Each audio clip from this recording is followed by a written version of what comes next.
자, 제가 여기 보세요. 제가 필기를 다 해놨죠. 그런데 지금 이 녹화가 세 번째예요. 대박. 저는 오늘 이 녹화를 꼭 완료하고 퇴근을 하려고 합니다. 알아달라고. 나 진짜 이거 세 번째라고. 자, 그래서 여기 싹 다 지우고 다시 시작을 하도록 하겠습니다. 네. 음, 아까워. 자, 보세요. 여러분, 제가 이 강의를 찍는 목적이 뭐냐면, 이제 비문학을 어느 정도 읽는 친구들보다는 비문학을 좀 잘 읽고 싶은데, 비문학 준비를 좀 지금 이렇게 해야 될 것 같은데, 도대체 감이 안 잡히는 친구들. 선생님이 수업에서 이렇게 봐라고 했지만, 이게 사실 머리로 이해되더라도 실전에서 여러분이 집에 가서 혼자 하실 때, 무슨 말이었지? 이렇게 하라는 건가? 좀 애매해요. 그래서, 그런 고민들을 안고 있는 좀 비문학, 이제 막 일어서려는 친구들에게 좀 손을 잡아 드리고자 좀 보여드리는 영상 강의를 좀 시작해 보려고 합니다. 목표는 뭐냐면 핵심 내용을 잘 정리하면 문제는 굉장히 빠르고 정확하게 풀 수 있다. 이거예요. 근데 핵심 내용을 모르면 아무리 스킬적인 면이나 뭐 분석하는 거나 이런저런 소리를 알고 계신다 하더라도 문제를 푸는데 시간도 많이 소요되고 결과적으로 정확성도 떨어지게 된다. 그래서 여러분 비문학은요. 일단 요런 지문 같은 앞부분에 있는 요런 지문 같은 인문철학 지문을 기본적으로 인문철학 예술 이런 지문들을 먼저 읽는 힘을 기르셔야 돼요. 그리고 나서 경제 지문이나 뭐 아니면 기술 지문, 뭐 또 과학 지문 이런 것들로 넘어가셨으면 좋겠어요. 국어 시간입니다. 국어 시간이기 때문에 국어적으로 접근하는 방법을 반드시 숙지하시고 그 다음에 넘어가셔야 돼요. 해볼게요. 자, 여기서 제가 드릴 말씀은 딱 하나예요. 선생님 원래 이거 할 때 진짜 거짓말 안 하고 문제를 안 보고 내가 어느 부분에서 문제가 나올 것 같은지 이렇게 찍어가면서 설명을 했다? 그리고 나서 뒤에 문제를 풀었는데 진짜 내가 설명한 내용이 나온 거야. 그래서 내가 혼자 너무 기뻐하면서 막 니네한테 막 굉장히 어필을 했어. 근데 이거를 지금 세 번째 찍고 있잖아? 그러다 보니까 이미 나는 답을 다 알아버렸어. 그래서 재미가 없어. 자, 그래서 잘 해볼게. 그래도 처음에 하는 것처럼 연기하면서 해볼게. 그러면 비문학의 처음은요. 일단 문단을 좀 나눠주셔야 돼요. 그래서 문단을 나눈 다음에 그 다음에 1문단이 제일 중요합니다. 1문단에다가 별표를 좀 쳐주시는데 1문단은 글의 큰 틀을 잡아주고 그 다음에 글의 기본적인 힘을 쭉 이어가는 문단이에요. 그래서 1문단의 핵심 내용을 잘 정리해 두시면 글이 어떻게 그러냐면은 이렇게 1문단에서부터 이렇게 흘러가게 이렇게 잡아주시면 되는 거예요. 이해하실 수 있겠죠? 그쵸? 요거는 지우도록 하겠습니다. 자,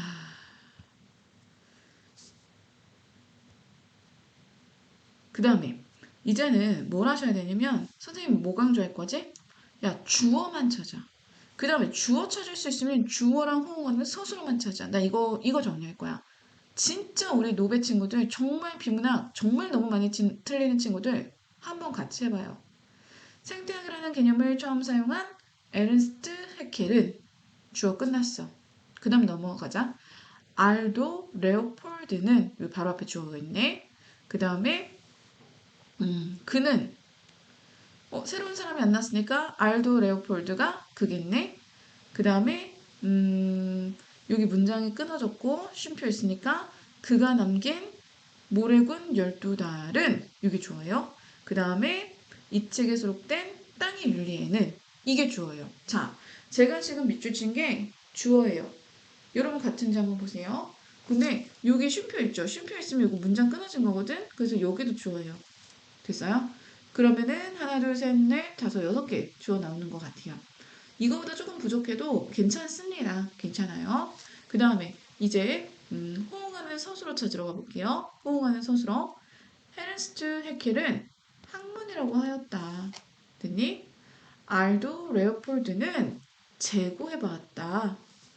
인간의 윤리의식이 확장되어 왔다고 보았다. 그는 노력하였다. 모래군 12달은 평가받고 있다. 땅의 윤리에는 체계적으로 집약되어 있다. 이게 서술어예요. 근데 왜 이게 중요하냐면 이거는 지금 껍데기를 잘 찾은 거야, 얘들아.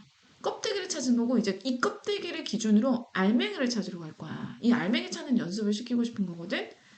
자, 에르스트 해켈은 학문이라고 했어. 그럼 어떤 학문에 대해서 얘기하고 싶은지 그걸 찾아야 되지 않을까? 그게 궁금해야 되지 않을까?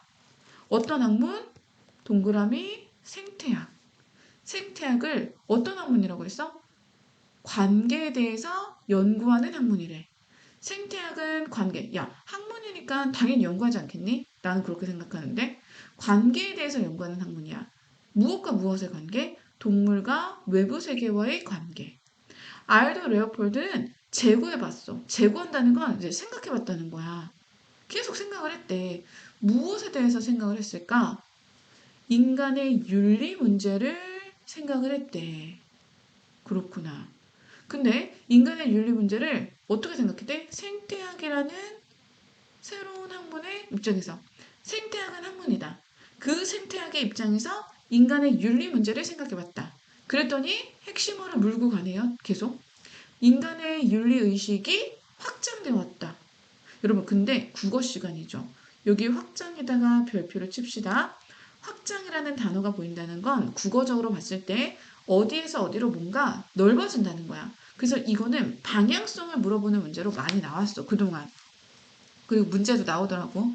개인과 사회 영역에서 여기에서 화살표 이렇게 생태계 영역으로 이렇게. 그럼 화살표가 어떻게 만들어져야 돼? 개인 사회 영역, 즉 인간의 영역에서 생태계 영역, 자연애들 있는 영역으로 확장되었대. 그래서 이거는 방향성을 뒤집어 놓는 식으로도 내용의 존재가 나오겠죠. 그는 노력했어요. 어떤 노력을 계속했습니까? 그렇죠. 통합을 위해서 무엇의 통합? 생태학과 윤리학의 통합. 그리고 그가 남긴 이 책은 어떤 평가를 받고 있어? 환경운동의 고전 문학으로 평가되고 있대. 고전적인 내용으로 평가받고 있대. 문학이 아니라. 땅의 윤리에는 체계적으로 집약되어 있어. 뭐가? 생태 중심의 윤리. 그럼 이제 뭘 하냐면 얘들아. 선생님이 분홍색으로 동그라미 친 거 있지. 이게 핵심 정보라는 거야. 생태학에 대해서 연구했다. 생태학이라는 학문의 입장에서 인간의 윤리를 생각했더니 인간의 윤리의식은 인간 영역에서 생태 영역으로 확장되었다. 확장되었으니까 생태학과 윤리학은 통합되었고 그래서 환경운동의 고전이고 생태윤리 중심이고 그래서 선생님 눈에는 지금 이 말, 요 말, 요 말이 똑같은 말이라고 생각이 들어. 어디까지? 여기서부터 여기까지 다. 인간과 생태, 생태와 윤리, 환경, 운동, 생태 윤리 이런 것들이 다 비슷한 내용이라고. 그러니까 압축시키면 뭐겠어? 생태 중심의 윤리야. 윤리와 생태의 통합이야. 이게 핵심 내용이 된다는 거야. 그 다음에 그거 누가 조장했다고? 알도 레오폴드. 그 다음에 이 글은 트로이 전쟁에서 돌아온 오디세우스의 일화로 시작된다. 자, 하던 방식대로 하셔야 되겠죠? 이 글은 일화로 시작된다. 오디세우스는 죽여버렸다. 주어 서술 한 번에 찾아볼게. 노예들은 재산에 불과했다. 그래서 그의 행위가 윤리적으로 문제가 없었다. 주어 잘 찾아야 돼. 그래서 여기서 때문에 한번 끊기는 거야. 재산 처분은 옳고 그름을 따질 수 없는 것이다. 레오폴드는 아니었음을 보여주었다. 그 다음에 이후 사회적 상황의 변화와 윤리 판단의 대상에서 인간에 대한 차별적 구분이 사라졌다. 이렇게 되네. 주어가 뒤에 있어요. 더 나아가 그 대상은 확장되었다. 이렇게. 그는 진화해 왔다. 이렇게. 자, 그 다음에 이제 빨간색 펜을 드시고 자, 이 글은 일하다. 무엇에 대한 일화? 오디세우스 일화로 시작된다. 오디세우스는 죽여버렸다. 제일 궁금한 게 뭐야? 누구를? 노예들을. 왜? 부정한 행위를 했다고. 이거 왜 죽였어? 부정한 행위를 했다고. 노예들은 뭐에 불과했어요? 재산에 불과했다. 그 다음에 노예들을 죽인 행위는 의심에 기인한 것이었다 해도 더라도 but 윤리적으로는 문제가 없었다. 확신이 아니라는 거야. 걔네들이 진짜 부정한 행위를 했는지 안 했는지 확인을 한 게 아니라 의심을 한 거야. 근데 의심으로 사람을 죽이면 돼요, 안 돼요? 안 되죠. 그런데 의심에 기여한 것이라 하더라도 윤리적으로 문제가 없대요. 재산 처분은 옳고 그름을 따질 수 없다. 왜요? 이건 개인의 편의 문제이기 때문이래요. 레오폴드는 아니었다. 뭐가 아니었다? 노예라는 존재가 윤리적 판단의 대상이 아니었다. 노예는 뭐니까? 재산이니까. 사람이라고 취급하지 않았으니까 이 노예는 윤리적 판단의 대상이 아니었음을 보여주었다. 이후 사회문화적 상황의 변화와 함께 윤리적 판단의 대상에서 인간에 대한 차별적 구분이 사라졌으며 근데 여기서 우리가 조금 공부를 하면서 눈치를 까줘야 되는 게 뭐냐면은 이 이유야. 이 이유가 왜 중요하냐면 시간의 흐름을 나타내는 거야. 그럼 여기 기준으로 요 이전까지는 이후 이전까지는 노예는 윤리적 판단의 대상이 아니었어. 사람이긴 하지만 재산으로 취급했기 때문에 사람에 대한 차별성이 있었다는 거야. 그런데 사회문화 상황의 변화와 함께 윤리적 판단에 대한 대상에서 인간에 대한 차별적 구분이 사라지면서 더 나아가 그 대상을 윤리적 판단의 대상을 인간을 벗어난 영역까지 확장시키면서 그렇게 뭐가 윤리의식이 진화해왔다고 하였다. 그럼 이 이유가 되게 포인트가 되는 거야. 요 이유 이전까지는 사람이라 하더라도 재산으로 취급되는 노예를 의심으로 죽이는 건 문제가 없었대. 안 잡혀갔어. 괜찮은 거야. 내 재산 내가 처분했는데 뭐. 근데 레오폴드가 그 이후에 어떤 사건 이후에 사회문화적 상황의 변화와 함께 이렇게 변화가 되면서 차별적 구분이 사라졌고 그러니까 차별적 구분이 사라지면서 노예도 인간인 거지. 노예 함부로 죽이면 안 되는 거야. 그리고 그 인간뿐만 아니라 다른 영역까지 확장이 됐대. 그러니까 나무도 함부로 베면 안 돼. 동물도 함부로 죽이면 안 돼. 이렇게 윤리의식이 진화해 왔대요.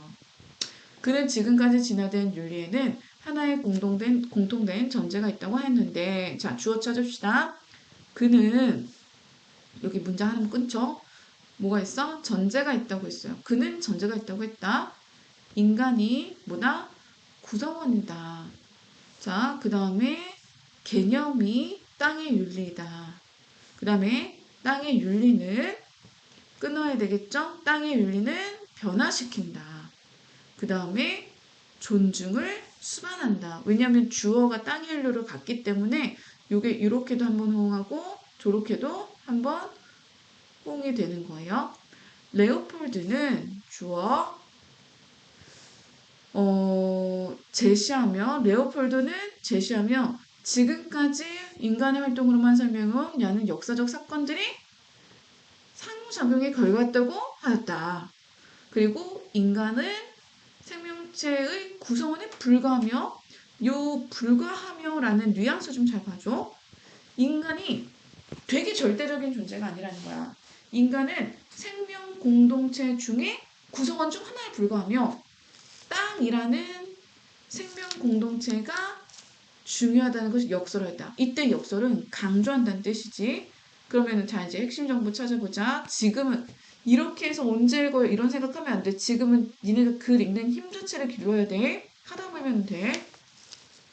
그는 전제가 있다고 했다. 어떤 전제? 공통된 전제. 무엇에 대한? 윤리에 대한. 그 다음에 인간은 구성원이다. 무엇의? 공동체의. 근데 생각해보면 공동체는 당연히 상호 의존적이지 않냐? 혼자 살 수 있는 게 아니니까. 그 다음에 개념이 땅의 윤리이다. 어떤 개념? 공동체를 나 이거 놓치지 않을 거예요. 확장. 땅의 윤리는 변화시켰어. 그럼 변화라는 말을 체크해야 돼. 변화라는 단어는 뭘 함축하고 있어? A에서 B로 변하는 거지. 그럼 봐봐. 정복자에서 인간을 정복자에서 뭘로 변화시켰어? 평범한 구성원이자 시민으로 변화시켰고 중요하지? 필연적으로 반드시 평범한 구성원이 됐기 때문에 공동체 구성원이 되는 거야. 그리고 공동체 구성원들을 존중해야 돼. 반드시 필연적으로. 레오폴드는 어떤 사건들을 제시하면서 지금까지 인간의 활동으로만 설명되어 온 많은 역사적 사건들이 사실은 중요하죠. 인간과 땅의 생명의 상호작용 결과였다는 거야. 인간의 활동인 줄 알았더니 사실은 인간과 땅의 상호작용 결과였대. 여기 중요한 문장일 것 같죠?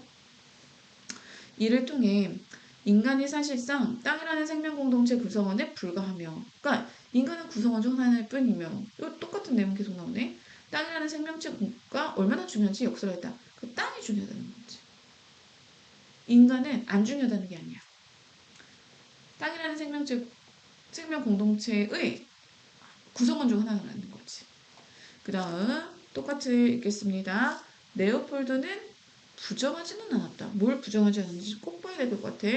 그 다음에 그를 이런 걸로 옹호론자로 보는 것은 적절하지 않다. 윤리적 판단의 대상이 확장되어야 된다는 입장과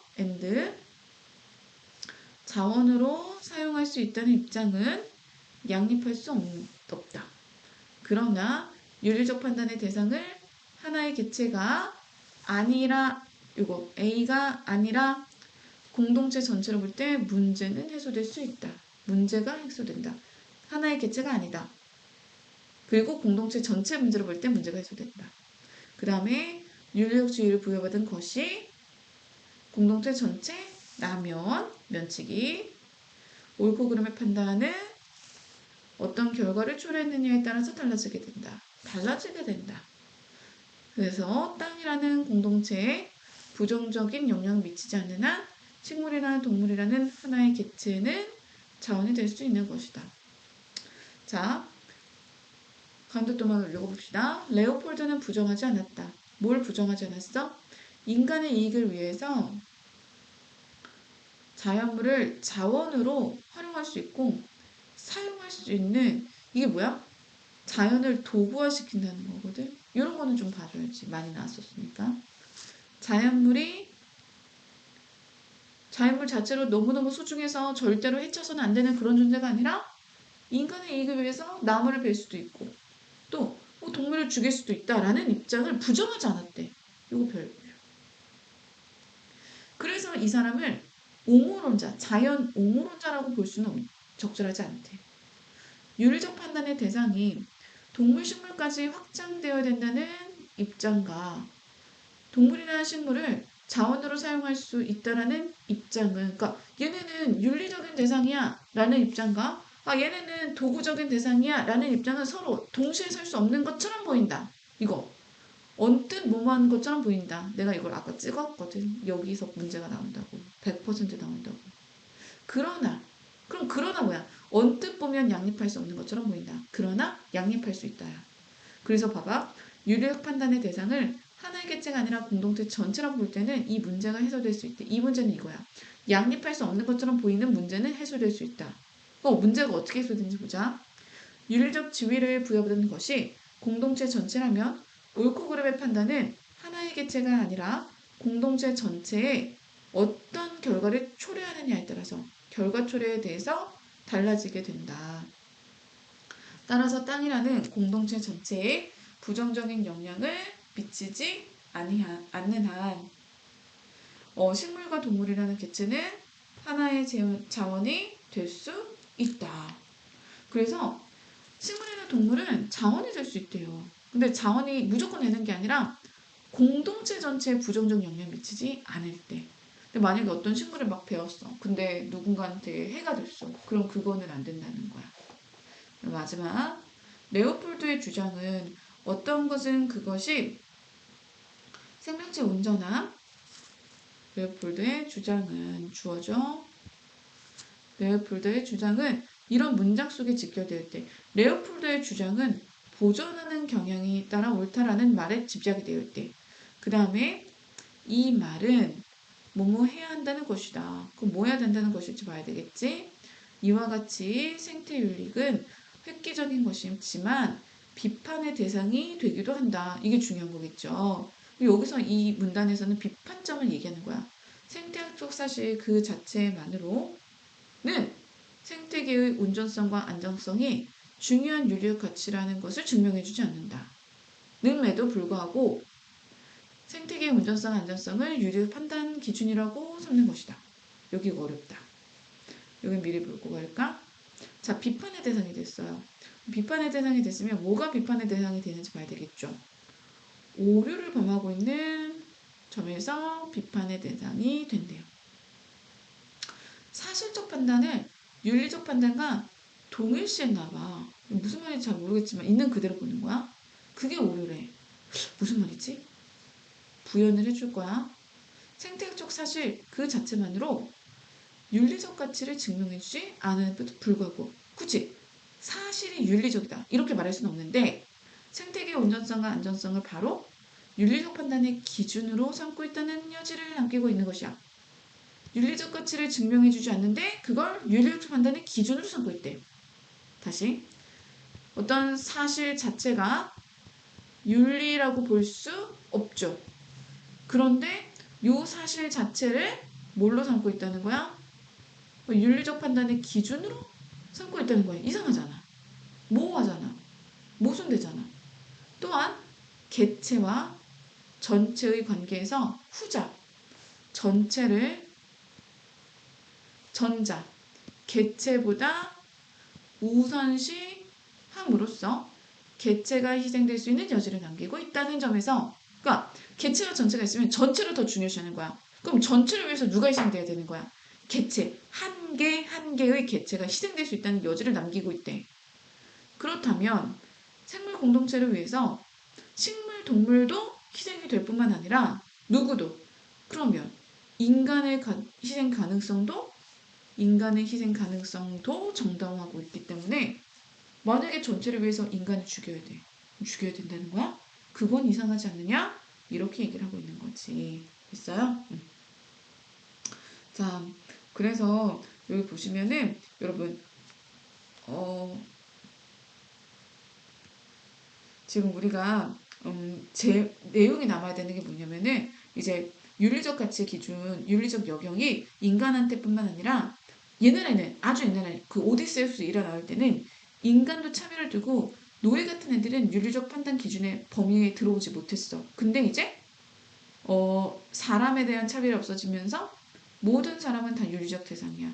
네, 사람뿐만 아니라 모두 자연도 생태도 윤리적 판단 기준의 범위로 넘어갔다는 거지. 근데 이제 문제점, 모순점이 있대. 네, 이제 지문을 안 보고 볼게. 지문을 안 보고. 레오폴드 견해로 적절하지 않은 것은 이라고 했어. 인간의 윤리의식은 봐봐. 개인과 사회 영역에서 어디로? 생태 영역으로 확장되었다. 이게 몇 문단은 아니더라도 확실하게 맞아. 방향성 되게 중요했지. 확장이라는 말이 되게 방향성이 중요했던 거지. 이런 거 봐야 되고 아까 우리 시간의 변화 이후 나왔었던 거 이 문단에 이후 나왔었던 거 기억하지? 인간에 대한 참여적 부분이 사라졌어. 맞죠? 그 다음에 인간은 정복자로 보다가 어떻게 됐어? 구성원 중 하나로 존중받게 되었어. 맞지? 그 다음에 공동체의 중요성을 역설하게 되었어. 그 전까지는 인간의 역사라고 봤는데 사실 알고 봤더니 뭐야? 인간과 땅이 상호작용했었다는 거야. 그 다음에 답이 5번인데 내가 이거는 진짜 아까 녹화할 때 아침에 저번에 녹화할 때 진짜 강조했던 거거든. 자연물을 윤리적 판단의 대상으로 보아야 된다는 입장과 자원으로 활용할 수 있다는 입장은 양립할 수 없다가 아니었지. 아까 질문에서 뭐라 그랬어? 언뜻 보면 양립할 수 없는 것처럼 보이지만 그 문제를 해결할 수 있다고 그랬거든. 그럼 양립할 수 있는 거야. 답은 5번인 거지. 1번은 여러분 이거 채우는 거니까 보세요. 하시면 될 것 같아요. 인간의 얘기가 전체에 부정적 영향을 미치지 말아야 된다. 뭐 이런 얘기들. 그치? 그 다음에 어떤 오류를 범하고 있다. 그치? 이런 것들 다 내용 기억하셔서 쓰실 수 있을 정도로 집중해서 읽어주시면 될 것 같아요. 20분이 넘었는데도 파일을 안 하는 문제가 없는 것 같아요. 저는 잘 저장해서 여러분한테 보여드리도록 하고, 여러분 비문학 우리 할 수 있어요. 이렇게 선생님이 시간을 잘 할애해서 할 테니까 꼭 우리 잘 해보자. 힘내세요.